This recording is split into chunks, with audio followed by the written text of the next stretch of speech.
કથા રે. બીજા આપણને કહી ગયા કે તમે અભણનો દેશ છે ને આપણને કહી ગયા તમે ઈ ખોટા, એને બહુ માનો નહીં. મેરણમાં આજે છોકરો જાલની ચીઠી લેતા પહેલા હું મંદિર કે યાદ આવે જો તમને હું કરવા કહું છું થોડુંક બે ત્રણ વાક્ય જ કહું છું. આજે છોકરો મટીને છોકરો થાય, છોકરી મટીને છોકરો થાય, જેને જાતિ પરિવર્તન કહેવામાં આવે એ આ દેશ માટે નવી નવાઈની વાત નથી. શિખંડી દીકરી જન્મો હતો, જાતિ પરિવર્તન કરીને પૂરું છું તો એટલે વિશ્વએ બાણ મૂકી દીધા કે સ્ત્રી છે. થોડીક વાર પહેલા વાત કરતો હતો ને શિખંડી રાખવાની.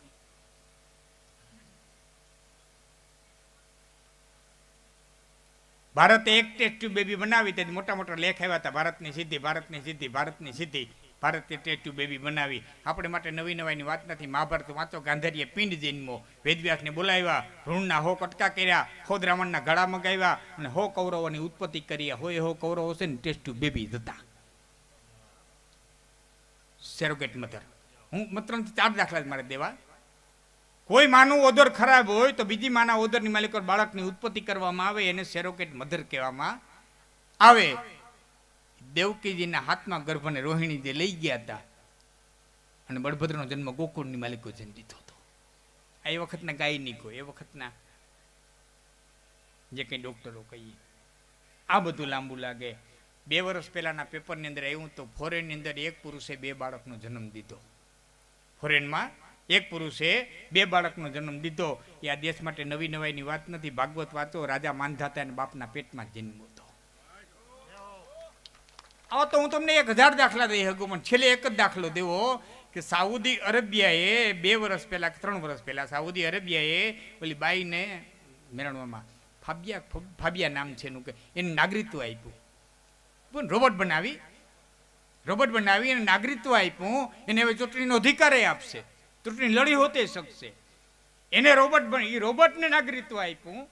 એ વાતો કરે છે, એનું ઇન્ટરવ્યુ લીધું હતું કે તો મનુષ્ય યારે કેવો વ્યવહાર કરે. ચોખ્ખી વાત કરી, જેવો મારી યારે કરશે એવો કરે. ચોખ્ખી ભાષામાં ધમકી. એને નાગરિક તમને એમ કે લાખનભાઈ હું એની પ્રશસ્તિ નથી કરતો, પણ આ મેં જઈ વાંચ્યું, એનું ઇન્ટરવ્યુ જ્યારે વાંચ્યું જોયું ત્યારે મને નક્કી થઈ ગયું. એટલે મારી પોતાની માન્યતા છે. મને નક્કી થઈ ગયું કે કુંભકર્ણ છે ને રાવણનો રોબોટ હોવો જોઈએ. એના પુરાવા હું તમને આપે આગળ. રાવણનો રોબોટ હોવો જોઈએ. 6 મહિને એક વખત ચાર્જ કરવાની જરૂર પડે એટલે 6 મહિને એક ફેરે ચાર્જ કરી દે, બેટરી ચાર્જ થઈ જાય, પાછું ડિસ્ચાર્જ કરી નાખે. 6 મહિના પીડ્યું રહીએ. યુદ્ધનો સમય હોય તો જગાડે, ફરી 6 મહિના પીડ્યું રહીએ. તમે એમ કહો લાખનજીભાઈ તમારી માન્યતા છે. માન્યતા નથી. વાલ્મીકી રામાયણ ખોલી અને વાંચજો. કુંભકર્ણ લડવા આમ હાલ્યો આવે છે ને ત્યારે રામ વિભીક્ષણને પૂછે છે કે આ કયું યંત્ર આવે છે. તમને છૂટશે, હું વાંચીને કહું છું. આ કયું યંત્ર આવે? નકર એમનું કે આ કયો રાક્ષસ આવે, કયો દૈત્ય આવે, આ કયું યંત્ર આવે? એ કયું યંત્ર આવે છે એમ જ્યારે રામે પૂછ્યું ત્યારે વિભીક્ષણ જવાબ દે એની પહેલા અંગદે જવાબ દીધો છે, પ્રભુ આ યંત્ર છે ને એ રાવણનું વિભીષિકા છે. સંસ્કૃતની અંદર વિભીષિકાનો અર્થ થાય બીવડાવનારું યંત્ર. રાવણનું બીવડાવનારું યંત્ર છે. ને તમે ટીવીમાં જોયું છે, કુંભકર્ણને માર્યો ને, રાવણને મારે એમ તેલ મારી નથી માર્યો, કાપ્યો છે. પેલા હાથ કાપ્યો, પછી હાથ કાપ્યો, પછી આ પગ કાપ્યો, પછી આ પગ કાપ્યો, પછી કડે જ નૌકા કર્યા. લોઢાનું હોય ને કાપવું પડે, મરે નહીં, એને કાપવું પડે. આ દેશ પાસે તાકાત હતી સાહેબ. આજે ઓબામાનું વિમાન વખણાય, તમે વાંચ્યું છે બધાએ, આપણે નરેન્દ્રભાઈ બનાવ્યું છે, પણ ઓબામાનું વિમાન આજે વખણાય. અમેરિકાના રાષ્ટ્રપતિનું વિમાન વખણાય. 100% સારામાં સારું છે, વખણાય મારી ના નથી. પણ ભાગવત વાંચો. કરદમ ઋષિ અને દેવહૂતિએ જે વિહાર કર્યો છે, 9 દીકરીઓને 1 દીકરો થયા છે, એને જે વિમાનની માલિકો વિહાર કર્યો છે, એ વિમાનનું જે વર્ણન છે ને એ ઓબામાના વિમાનનું દાઠિયું ન આવે, ઓબામાનું દાઠિયું ન આવે. છેલ્લે હજી મારી વાતને પૂરી કરતા પહેલા કહું, શિશુપાળને માર્યા પછી એના મિત્રને ખબર પડી કે અટાણ દ્વારિકા રેઢું છે, કૃષ્ણ હસ્તિનાપુર છે. શિશુપાળનો વધ કર્યો. અત્યારે દ્વારિકામાંથી શિશુપાળનો વેર લેવાનો મારે સમય છે. અને પોતે વિમાન લઈને લડવા આવ્યો ત્યારે પદ્યુમન અને અનિરુદ્ધ હતા. એ પદ્યુમન અને અનિરુદ્ધે એટલા બાણ માર્યા, ભાગવત લખે છે કે વિમાનને ચારણી જેવું કરી નાખ્યું. ઘઉં ચારવાની ચારણી જેવું વિમાનને કરી નાખ્યું. અને કૃષ્ણને ખબર પડી કે દ્વારિકા ઉપર ચડાઈ થઈ છે. મૂળ તો શું છે, ભાગવતમાં કૃષ્ણ લીલા કરીને પૂરું કરી દે છે. એટલે આ વાતો તમારા માટે અજાણી રહી ગઈ બધી. હા, પણ આપને એટલું કહું કે કૃષ્ણને ખબર પડી કે દ્વારકામાંથી ચડાઈ થઈ છે અને કૃષ્ણ ઝપટથી આવ્યા દ્વારકા. હવે દિલ્હી, હસ્તિનાપુર, આ દ્વારકા, એટલે એટલી ઝપટથી આવ્યા. કંઈક તો હશે ને જંબોજેટ જેવું, કંઈક તો હશે. હાલો ભગવાન હતા ને એમને આવી ગયા, ચમત્કાર કહી દો. હાલો ચમત્કારે આવી ગયા. પછી સુદર્શન ચક્ર મૂક્યું અને આખા વિમાનને ઉપાડીને દ્વારકા ટપાડીને દરિયાને માલિક કરી નાખી દીધું. એ ભગવાન હતા ને એને નાખી દીધું. એમ મારી ના નથી. મારે આપને એ કેવું છે કે ચાયણી જેવું વિમાન કરી નાખ્યું હતું, છતાંય કૃષ્ણ આવ્યા ત્યાં સુધી લડતો હતો. તો એ કઈ ધાતુમાંથી બનાવ્યું હોય છે? અટાણે પંખીડું ભટકાઈને ગળેડતું હેઠું આવે.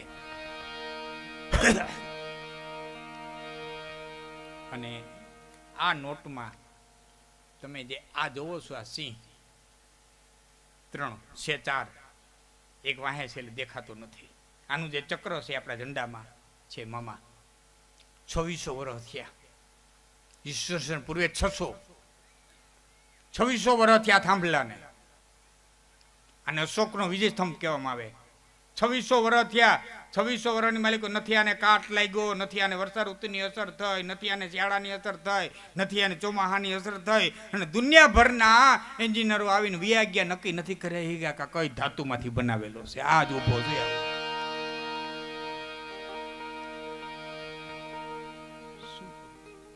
જટાયુ જે જગ્યાએ મરાણા ને દક્ષિણ ભારતમાં, જટાયુ જે જગ્યાએ મરાણા ને મામા, 72 થાંભલા ઉપર મંદિર છે. 72 થાંભલા ઉપર, થાંભલા કેવડા બથમાં ન હમાય એવડા 72 થાંભલા ઉપર મંદિર છે. 72 થાંભલા નીચેથી હાડી નીકળી જાય, સફેદ કાપડ નીકળી જાય. જમીને સ્પષ્ટ નથી કરતા કેમ મંદિર યું કેમ હશે. તો હું તમને ઘણું કહી શકું, મારે પણ કહેવાનો કે બેન દહાલે કેમ ચિઠ્ઠી લખી છે, ભણેલા છે કે નહીં હોય. એવી અટણની વેલેમાં તો સડાઈમાં જરાય તમે એવા ખોટા વિચાર ન કરો. લખી હતી એમ જ માની લો, બીજું કાંઈ ખોટા ડાપણ ન દો. તેથી શિક્ષણ હતું અને લખી હતી. અને શું લખ્યું?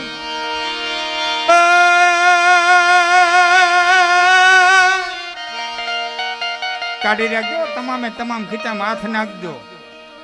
હા, અને નો નાખો તો તમને માફ છે, પણ પડખેવાળો ઉભો થતો હોય ને ઠોહણો મારતા આવે. રેદે ને તારે અમારે મુંડાવું.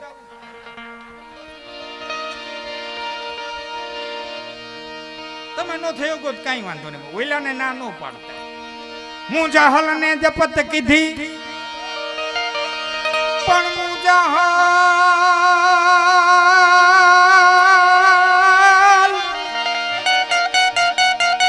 મુજાહલ ને જપત કીધી અને ફરમાય ફરમાન. યમયાડા પેરા ઉભિયા, અરે રે યમ તેગ રે ખુલી તરકાણ. તો તરકાણ બહુ પે નજર તાકેન વતન તે કભરા બટે.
ભૂપતિ દિયો વેર કર મન ભૂપતિ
મારા ભાઈ ઉગાન જેથી માર્યો ને તેથી મારી માં રોઈ નહોતી જેથી રોઈ ને તેથી એમ કહેતી હતી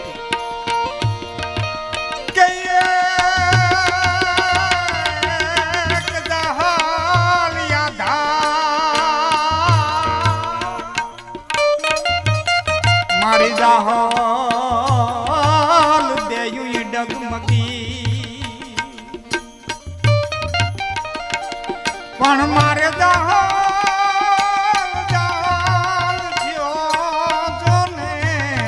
સંસાર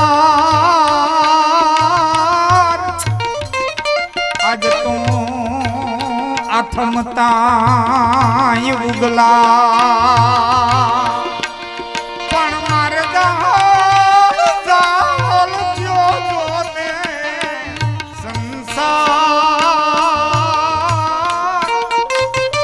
આજ તો આથમતા ઉગલા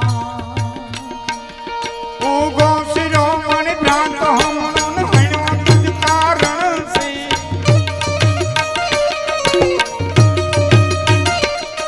ઉગો શિરોમણિ ભ્રાંત હમણું હણ્યો તુજ કારણ હસી જનની જે શીશ ખાંડું કામડે કામર કસી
આગળ વાતતા કમકીમાં એના ગરુવાળા કે હવે જાહલ જાહલ વારે નો જામ તો એ મને જૂનાગઢના ને પાણી અગરા નવ ગણે સદિયા સૈન સદર ધરાવી ધમરોડ